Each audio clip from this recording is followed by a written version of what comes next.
Hi everyone. Today I'm going to talk about our project at Digamma.ai on formally verified ASN.1 compiler. So what is ASN.1? It is a language in which you can define data structures and which gives you rules for serialization and deserialization for these data types. Initially, we focus on a subset of ASN.1, which is used in X509 standard that defines the format of public key certificates. So we focus on basic encoding rules and distinguished encoding rules, which are formalized in ASN.1 standard.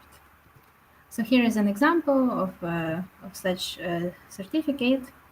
So as you can see here, is that you have some values of primitive type. For instance, version is an integer, serial number is an integer. Then you have a signature, which is a bit string. And then from them, you can construct constructed types using such keyword as a sequence or set, which gives you a list of some values or a set of some values. Okay.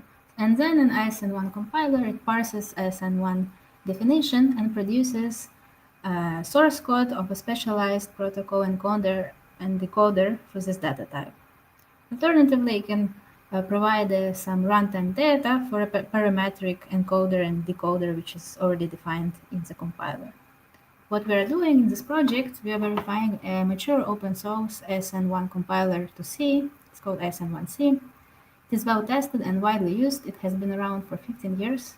And we do the verification project in the Coq proof assistant. So what is Coq? It's basically a programming language and a programming and a proof environment. So there you can define functions, but also predicates. You can state mathematical theorems and software specifications. And then you can interactively develop formal proofs of theorems. Then these proofs are checked by Coq, and it relies on a relatively small kernel, which is based on the theory of calculus of inductive constructions. And then you can compile the programs you verified to languages like OCaml, Haskell, or Scheme and use them in your code. Okay, so first we tried doing the traditional verification on some small part of ASN.1 on floating point numbers encoding and decoding. So what we did, we wrote the encoders and decoders in Coq, we proved that they are correct, and then we extracted them to OCaml. This approach was not very practical since the generated code was not as efficient as the C code. So we decided to try out a different approach, verify the C code directly. So how do we go around doing this? So we rely on the work previously done in the CompSort project. So CompSort is a verified compiler for C. It is written in Coq and proved to work correctly. So what we do, we parsed C code into an abstract C using tools provided by CompSort. And then we write a specification in Coq, and then we prove that this generated ST behaves according to the specification, and this behavior is defined in semantics of C in CompSort. And first, we did some experiments. We took a relatively simple function from ASN.1C and proved it correct using two approaches. One of them is using operational semantics, which is defined in CompSort, and another one using separation logic defined on top of CompSort's operational semantic. And we used the tool called verified software toolchain. During this experiment, we found 3 bugs in this simple function, and we saw that using VST is more practical, and I will tell later why it is so. So after these experiments, we ended up with the following verification architecture. So on the top, we have the ASN.1 standard written in English, which defines the data types and the rules for encoding and decoding. And on the bottom, we have C language, and all the layers in between are supposed to connect these 2 layers. Okay, and I will explain this verification architecture on an example of one of the simplest encoders and decoders and the Boolean decoder. So the first layer is ASN.1 standard, and it says that the contents of the encoding should consist of a single octet or byte. And it also says that false should be mapped to 0, and true can be mapped to anything which is not 0.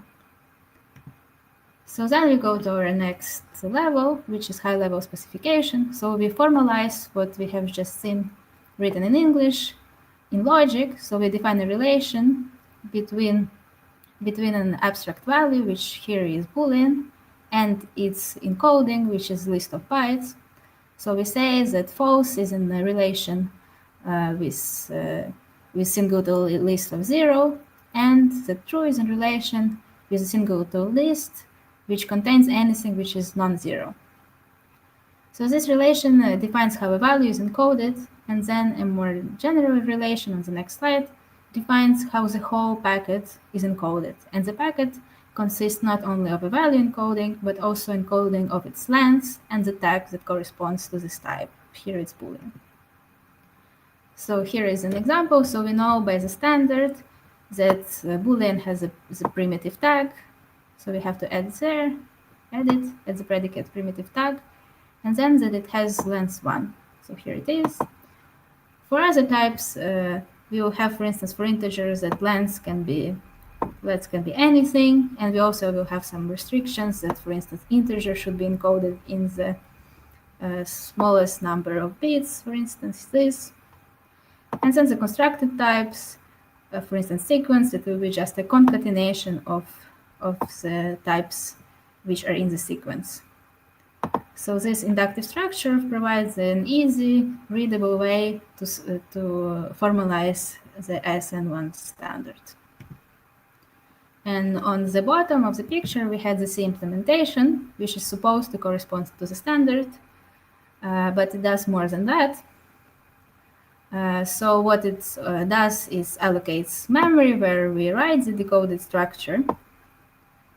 And also it outputs some codes saying that, for instance, that the decoding was successful or that it failed.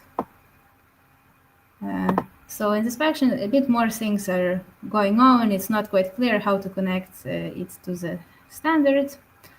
So what we do, we introduce an intermediate level here, which we call executable specification. And what it does, it abstracts the computational part of the C implementation.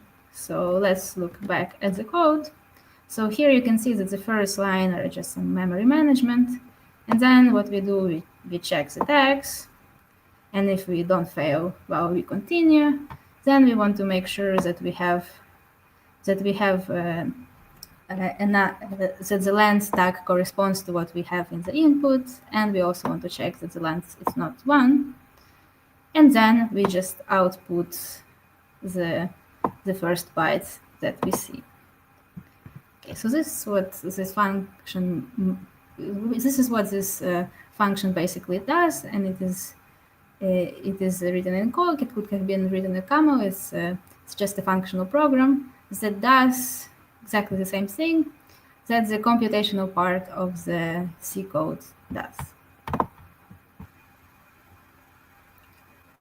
Okay, so now we can actually prove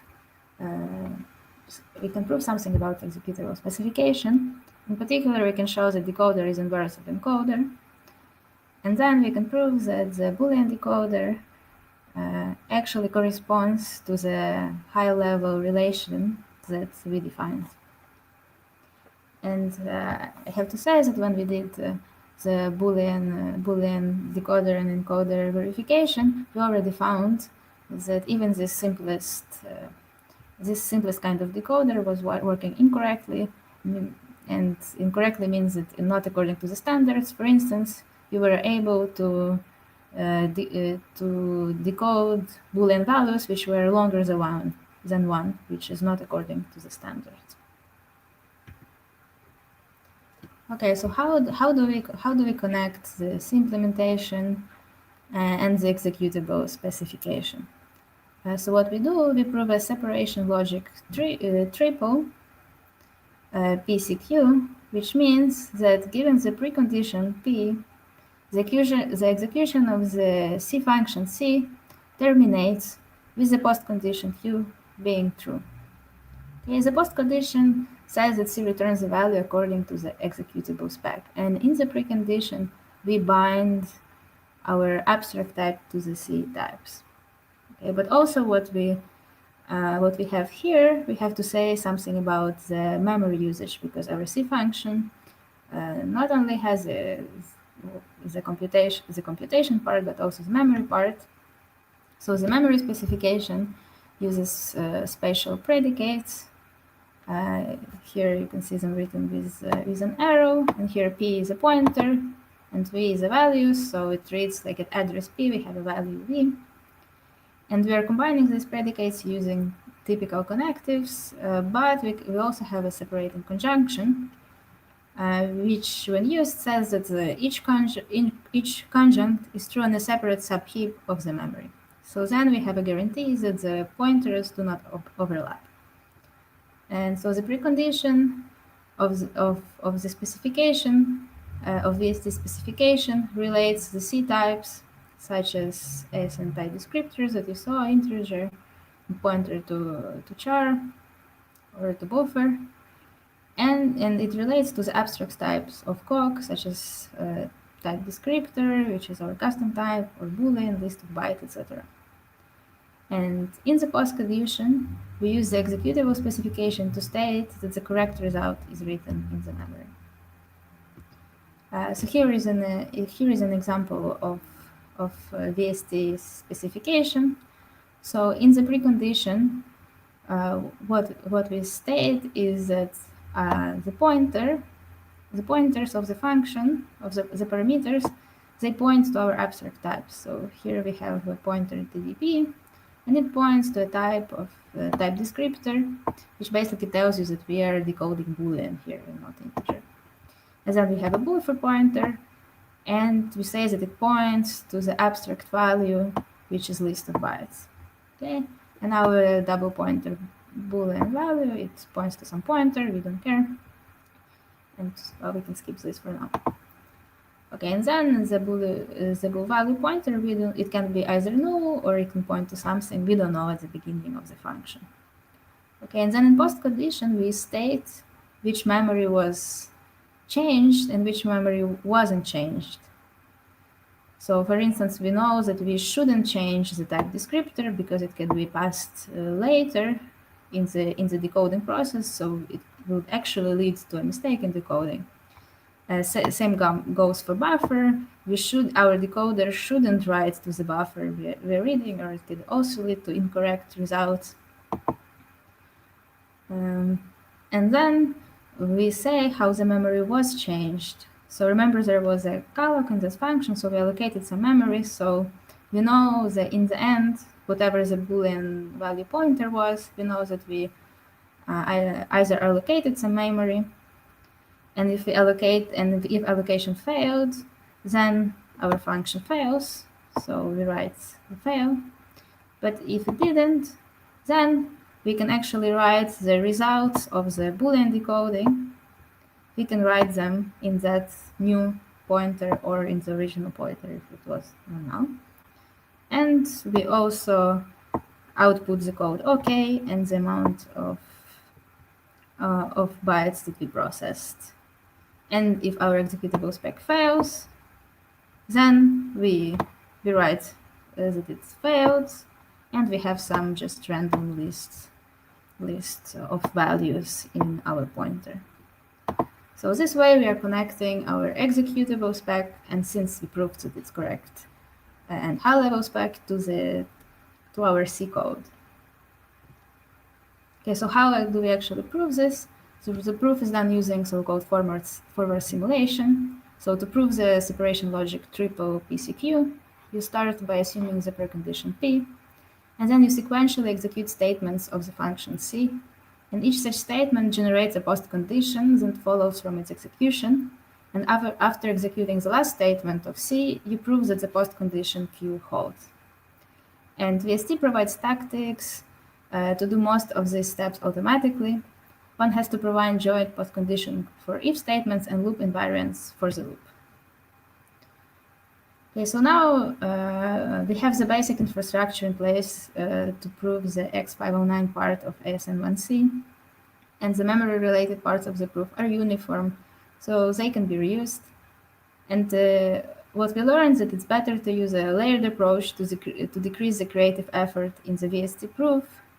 And we also, during our experiments, learned that Verify software toolchain is a nice tool that has a lot of automation, and it's much more easier to use than other approaches we tried. And a realistic subset of C code is supported by VST, so we can actually prove some industrial level code using C. However, we really need some extensions and more automation to make this process more efficient. And the project is now in active development, and we are looking for partners to join us in the full ASN.1 verification. So please contact us if you're interested. Thank you very much.